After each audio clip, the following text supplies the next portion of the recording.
விவசாய நண்பர்கள் அனைவருக்கும் வணக்கம். மல்லிகை சாகுபடியில் 10லிருந்து 15% மகசூல் இழப்பிற்கு காரணமாக இருக்கிறது செம்பியானுங்கிற சிவப்பு சிவந்தி பெண் தாங்க. இது சிவியர் கண்டிஷனாக இருக்கும்போது 50% வரைக்கும் நமக்கு பாதிப்பை ஏற்படுத்தும். இந்த சிவப்பு சிவந்தி பெண்ணை கண்ட்ரோல் பண்ணக்கூடிய பெஸ்ட்டான ஒரு 5 கெமிக்கல் பற்றி தாங்க இந்த வீடியோவில் பார்க்க போகிறோம். அதுக்கு முன்னாடி நம்ம சேனலை சப்ஸ்கிரைப் பண்ணாமல் இருந்தீங்கன்னா மறக்காமல் சப்ஸ்கிரைப் பண்ணிக்கங்க. வாங்க வீடியோக்குள்ளே போகலாம்.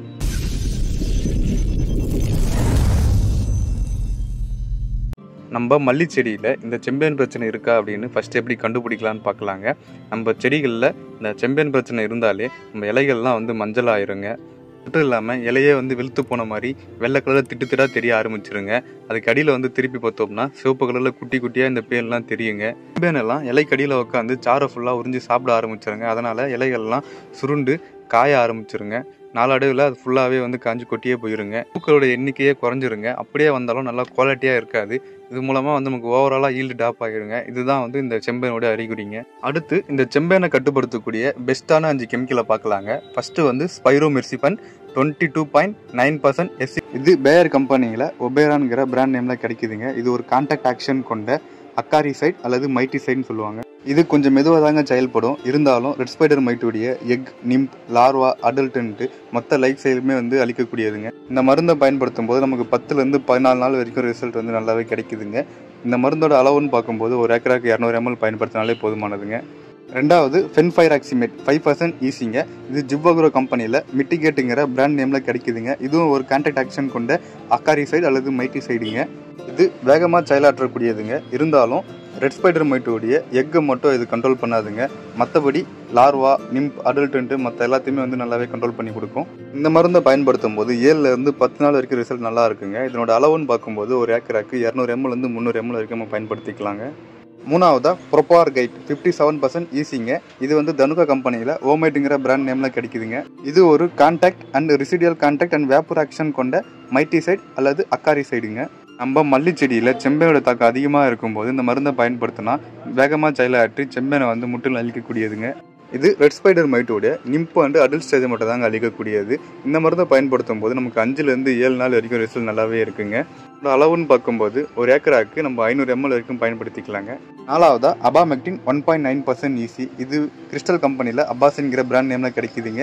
இது ஒரு கான்டாக்ட் அண்ட் ஸ்டொமக் பாய்சன் கொண்ட மைட்டிசைடுங்க. மட்டும் இல்லாமல் இந்த மருந்தில் டிரான்ஸ்லாமினார் ஆக்ஷனும் இருக்குங்க. நம்ம மருந்தை பயன்படுத்தும் போது இலைக்கு அடியிலையும் ஊடுருவி போயிட்டு செம்பேனை நல்லாவே கண்ட்ரோல் பண்ணக்கூடியதுங்க. இந்த மருந்து ரெட் ஸ்பைடர் மைட்டோடைய நிம்ப் அண்ட் லார்வா ஸ்டேஜ் மட்டும் தாங்க அழிக்கக்கூடியது. இந்த மருந்தை பயன்படுத்தும் போது நமக்கு 5லேருந்து 7 நாள் வரைக்கும் ரிசல்ட் நல்லாவே இருக்குங்க. இதனோட அளவுன்னு பார்க்கும்போது ஒரு ஏக்கராக்கு 200லேருந்து 250 ml வரைக்கும் பயன்படுத்திக்கலாங்க. அஞ்சாவதா எக்ஸாத்தியாசாக்ஸ் 5.45% ஈஸி. இது பயோஸ்டாட் இந்தியா லிமிடெட் கம்பெனியில் மெய்டன்கிற பிராண்ட் நேமில் கிடைக்குதுங்க. இதுவும் கான்டாக்ட் அண்ட் ஸ்டொமக் பாய்சன் கொண்ட ஒரு மைட்டிசைடு தாங்க. இது ரெஸ்பைடர் மைட்டோடைய எக், லார்வா, நிம்பை அழிக்கக்கூடியதுங்க. குறிப்பாக எக்கை ஆரம்ப காலத்தில் சூப்பராக அழிச்சு கொடுக்குங்க. ரிசல்ட் சூப்பராக இருக்குது. இந்த மருந்தை பயன்படுத்தும் போது நமக்கு ரிசல்ட் 14 நாள் வரைக்கும் நல்லாவே இருக்குங்க. அளவுன்னு பார்க்கும்போது ஒரு ஏக்கராக்கு 200லேருந்து 250 ml வரைக்கும் பயன்படுத்திக்கலாங்க. அடுத்து முக்கியமான விஷயம் என்னன்னா, இப்போ நம்ம பார்த்த இந்த 5 கெமிக்கலும் ஸ்ப்ரே பண்ணும்போது கூட கண்டிப்பாக சிலிக்கான் பேஸ்ட் வெட்டிங் ஏஜென்ட் சிலிக்கோட்டுங்கிற பேரில் கிடைக்குங்க. இது ஒரு டேங்குக்கு 5 ml. இது கூடவே லிக்விட் ஃபார்மில் சல்ஃபர் கிடைக்குங்க. டிக்சல்ங்கிற பேரில் வரும். அதுவும் ஒரு டேங்க் 25 ml கலந்து பயன்படுத்தினா ரிசல்ட் நல்லாவே இருக்குங்க. நம்ம மல்லி செடியில் தொடர்ந்து ஒரே ஒரு செம்பியன் மருந்தை மட்டும் ரெகுலராக யூஸ் பண்ணிட்டே வந்தோம்னா ஒரு லெவலுக்கு மேலே அந்த செம்பேன்லாம் எதிர்ப்பு சக்தி வந்துடுங்க. அதுக்கப்புறம் என்னதான் அடித்தாலும் கேட்காது. அதனால் நம்ம இப்போ பார்த்த அந்த 5 கெமிக்கலுமே ஒவ்வொரு டைமும் ஸ்ப்ரே பண்ணும்போது ரொட்டேஷன்லாம் மாற்றி ஸ்ப்ரே பண்ணுங்கள். ரிசல்ட்டும் சூப்பராக இருக்கும். மருந்து ஸ்ப்ரே பண்ணும்போது காலையில் டைம்லையோ இல்லை ஈவினிங் டைம்லையோ ஸ்ப்ரே பண்ணுங்கள். ரொம்ப வெயில் இருக்கிற டைமில் ஸ்ப்ரே பண்ணதை தவிர்த்துருங்க.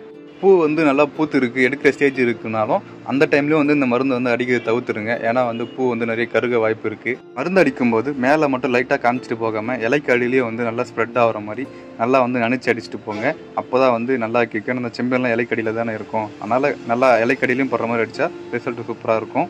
உங்கள் மல்லி செடியில் இந்த செம்பேன் பிரச்சனை இருக்கோ இல்லையோ 5 நாளைக்கு ஒரு தடவை ரொட்டேஷனில் இந்த மருந்துகளை ஸ்ப்ரே பண்ணிட்டு வரும்போது செம்பேன் பிரச்சனை சுத்தமாக இருக்காதுங்க.